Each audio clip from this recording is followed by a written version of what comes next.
Hi guys. അപ്പോൾ ഞാനിന്നൊരു നടന്ന ഒരു സംഭവത്തെക്കുറിച്ച് പറയാൻ വേണ്ടി വന്നത്. അപ്പോൾ ഇന്ന് കൊച്ചി വരെ ഞാൻ പോയായിരുന്നു. ആ സമയത്ത് ബസ്സിനാണ് പോയി, വണ്ടി എടുത്തില്ല. വെറുതെ എത്ര യാത്ര ചെയ്യാൻ വയ്യാത്തതുകൊണ്ട് വണ്ടി എടുക്കാണ്ട് ബസ്സിനാണ് പോയത്.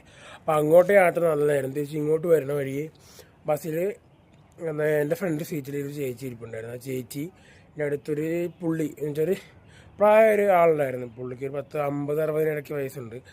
മുണ്ട് ഷർട്ട് വരെ പുള്ളി ഇട്ടിരുന്നത്. അപ്പോൾ ആ ചേച്ചിക്ക് ഒരു 25-30 ഇടയ്ക്ക് വയസ്സ് ഉണ്ടാവും. അപ്പോൾ അയാളുടെ മോളുടെ പ്രായമേ ഉള്ളൂ. എന്നിട്ട് അയാൾ കാണിച്ച തെണ്ടിത്തരം എന്താണെന്ന് പറഞ്ഞാൽ മുണ്ടിൻ്റെ അകത്തൂടെ കൈയിട്ട് പുള്ളിയുടെ സാധനത്തിൽ പിടിച്ച് ഒരു പെണ്ണിയുടെ മുമ്പിൽ ഇരുന്ന് കാണിക്കാൻ പാടില്ലാത്തൊരു പ്രവൃത്തിയായിരുന്നു ആ ചേച്ചിയുടെ അടുത്ത് കാണിക്കുന്നത്. അപ്പോൾ ഞാനത് കാണുമ്പോൾ ഞാനത് പ്രതികരിച്ചില്ല. 2 മിനിറ്റ് ഞാൻ പ്രതികരിക്കാണ്ട് നിന്ന് ഞാൻ നോക്കുമായിരുന്നു. ആ ബസ്സിൽ ഫുള്ള് ആളുണ്ടായിരുന്നു. എന്നുവെച്ചാൽ സീറ്റിൽ ഫുള്ള് ഇരിക്കുന്ന ആൾക്കാരുണ്ടായിരുന്നു. അപ്പോൾ ഞാൻ നോക്കുമ്പോൾ അപ്പുറത്തെ ഓപ്പോസിറ്റ് സൈഡിലെ ആൾക്കാരൊക്കെ കാണുന്നുണ്ട്. എന്നിട്ട് ഒരു അക്ഷരമുണ്ടോ പ്രതികരിക്കുകയോ ഒന്നും ഞാൻ ചെയ്യാം. ഞാൻ 2 മിനിറ്റ് ഞാൻ അവിടെ നിൽക്കുമായിരുന്നു. ഒരാളെങ്കിലും ഒന്ന് പ്രതികരിക്കട്ടെ കാണാൻ വേണ്ടി ഞാൻ അവിടെ ഇരിക്കുമായിരുന്നു. പക്ഷെ എനിക്ക് മനസ്സിലാവുന്നില്ല. ഇവരൊക്കെ സ്വന്തം വീട്ടിൽ നടന്നാലോ, സ്വന്തം വീട്ടിലെ ആൾക്കാർ എന്തെങ്കിലും ചെയ്താൽ മാത്രമേ ഇവരൊക്കെ പ്രതികരിക്കുമെന്ന് എനിക്ക് മനസ്സിലാവില്ല. 2 മിനിറ്റ് നേരം ഞാൻ നോക്കി. പിന്നെ എനിക്ക് മനസ്സിലായി ഇവരുടെ അച്ഛന്മാർ പോലും ഒന്നും ചെയ്യാൻ പോകുന്നത് മനസ്സിലായി. ഇപ്പം ഞാൻ എണീച്ചിട്ട് അയാളെ മോന്തക്കെട്ട് കൊടുത്തു. അപ്പോൾ ചേച്ചി കിടന്ന് ഒച്ച ഉണ്ടാക്കി കുറേ പ്രശ്നമൊക്കെ ആയിട്ട് പറഞ്ഞ് നിനക്ക് അമ്മയമ്മങ്ങളും ചേച്ചി കുറേ ഷൗട്ട് ചെയ്ത് നിനക്ക് അമ്മയമ്മങ്ങളും ഇല്ലാതെ നായേ മറ്റേ നിൻ്റെ മോളുടെ പ്രായമല്ലേ ഉള്ളൂ. അപ്പോൾ ഞാൻ പറഞ്ഞു തനിക്ക് നാണമുണ്ടോ?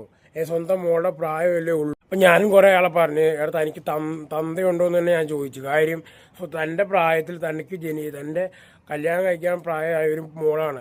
അത്രയേ ഉള്ളൂ ആ ചേച്ചി.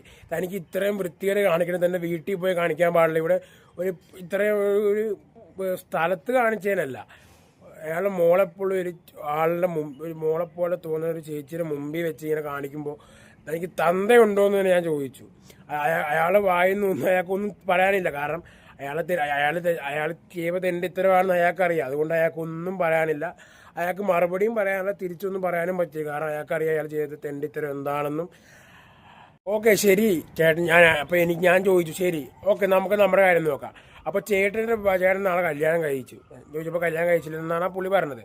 അപ്പോൾ നാളെ കെട്ടി ഒരു ഭാര്യ എവിടെയെങ്കിലും ഒറ്റയ്ക്ക് തനിച്ച് പോകുമ്പോൾ ഇതേ അവസ്ഥ ഭാര്യയ്ക്ക് വന്നു. ഇപ്പോൾ ചേട്ടൻ കൂടിയില്ല. ചേട്ടൻ കൂടെ ഉണ്ടെങ്കിൽ ചേട്ടൻ പ്രതികരിക്കുക. ചേട്ടൻ്റെ സ്വന്തം ഇലക്ഷനും തൊടുമ്പോൾ ചേട്ടൻ പ്രതികരിക്കുന്നല്ല പറഞ്ഞു. അപ്പോൾ ചേട്ടൻ കൂടിയില്ല. അപ്പോൾ ചേച്ചീനെ പുള്ളി വേണ്ടാത്ത കാര്യം കാണിച്ച് ചേച്ചീൻ്റെ മുഖത്ത് അവിടെയൊക്കെ കയറി പിടിക്കാൻ നോക്കി. അപ്പോൾ ഞാൻ ചോദിച്ചു, അടുത്തുള്ള ആൾക്കാരൊന്നും പ്രതികരിച്ചില്ല. അപ്പോൾ ആ ചേച്ചി ഇങ്ങനെ വിഷമിച്ചിരിക്കുക. അപ്പോൾ ചേട്ടന് സന്തോഷം ഉണ്ടാവും ചോദിച്ചു. ചേട്ടൻ പറഞ്ഞത് ഔചിത്യമില്ല. ചേട്ടൻ എന്നെക്കാളും പ്രായമുണ്ട്, എന്നെക്കാളും 10 വയസ്സിന് പ്രായമുണ്ടെങ്കിൽ ചേട്ടൻ പറയുന്നതിന് ഒരു ഔചിത്യമോ ഒരു ബോധമോ ഇല്ലാത്ത രീതിയിൽ മാത്രമാണ് ചേട്ടൻ സംസാരിക്കണമെന്ന് ഞങ്ങളെ തെളിച്ച ചേട്ടനോട് ഞാൻ പറഞ്ഞു. കാര്യം നമ്മുടെ സ്വന്തം അല്ലെങ്കിലും ഒരു വൃത്തിഹീനമായ പ്രവൃത്തി കാണിക്കുന്നത് ആരാണെങ്കിലും ശരി അതിനെതിരെ പ്രവർത്തിക്കാനോ അതിനെതിരെ പറയാനുള്ള ചങ്കുറപ്പാണ് ആദ്യം വേണ്ടത്. അതുള്ള ഒരുത്തനാണ് മനുഷ്യത്വം എന്താണെന്നും മനുഷ്യരെന്താണെന്നും അറിയാവുള്ളൂ. ഇത് ഞാൻ ചെയ്തുകൊണ്ട് ഞാൻ പുകഴ്ത്തി എന്നെ പറയണതല്ല. അത് ഞാനെന്നല്ല, അവിടെ ആ ചേച്ചി എന്നല്ല, ഒരു ആണാണെങ്കിലും എന്താണെങ്കിലും ശരി, നമുക്ക് ഒരാൾ ന്യായമല്ലാത്ത പ്രവൃത്തി മറ്റൊരാൾ ചെയ്യുമ്പോൾ അത് ചോദിക്കാനുള്ള തൻ്റെ ഇടം ഉണ്ടെങ്കിൽ ചോദിക്കുക. അതാണ് ആണത്വം, അല്ലെങ്കിൽ അതാണ് മനുഷ്യത്വം. അതാണ് എനിക്കിവിടെ പറയാനുള്ളത്. അപ്പോൾ നമ്മുടെ നാടിൻ്റെ അവസ്ഥ ഇതാണ്. സ്വന്തം കാര്യം നോക്കുക. വേറൊരു ആൾക്കാർക്കൊക്കെ എന്തെങ്കിലും പറ്റിയാൽ നമുക്കത് കാര്യമല്ലാത്ത രീതിയാണ്. കുറേ വീഡിയോസൊക്കെ ഞാൻ കണ്ടിട്ടുണ്ട്. കുറേ പെണ്ണുങ്ങൾ ഞങ്ങൾ പെൺകുട്ടികൾക്ക് രാത്രി പുറത്തിറങ്ങാൻ പാടില്ല, ആൺകുട്ടികൾ മാത്രമേ, എല്ലാവരും അല്ല കുറച്ച് പേര്. എനിക്ക് അവരോടൊക്കെ പറയാനുള്ളത്, നമ്മുടെ നാട് ഇതാണ്, നമ്മുടെ നാടിൻ്റെ സുരക്ഷ ഇതാണ്, നമ്മുടെ നാടിൻ്റെ ഗുണം ഇതാണ്. നിങ്ങൾ പുറത്തിറങ്ങണ്ടെന്ന് പറയാൻ കാര്യം ഇതാണ്. നിങ്ങൾക്കൊക്കെ ഒരു പ്രശ്നം വന്നാൽ എല്ലാവരും പുറത്തിറങ്ങുമ്പോൾ സ്ത്രീകളായാലും പുറത്തിറങ്ങുമ്പോൾ ഒറ്റക്കായ ഓർക്കുക.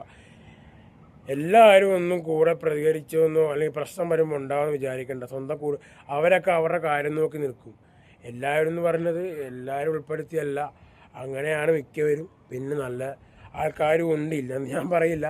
അപ്പോൾ ഇതാണ് ആ ചേച്ചിയുടെ അവസ്ഥ കൊണ്ട് ഞാൻ വരെ സംഭവിക്കുന്നു. ഒരു മനുഷ്യൻ എഴുന്നേറ്റ് ഇന്ന് ചോദിക്കാനുള്ള തൻ്റെ ഇടമോ ഒരു ആത്മാർത്ഥത ഒന്നും ഉണ്ടായില്ല. ആ ഇരിക്കുന്നതിൽ മിക്കതും ആ ചേച്ചിയുടെ അച്ഛൻ്റെ അമ്മയുടെ പ്രായമുള്ള ആൾക്കാരായിരുന്നു മിക്കതും.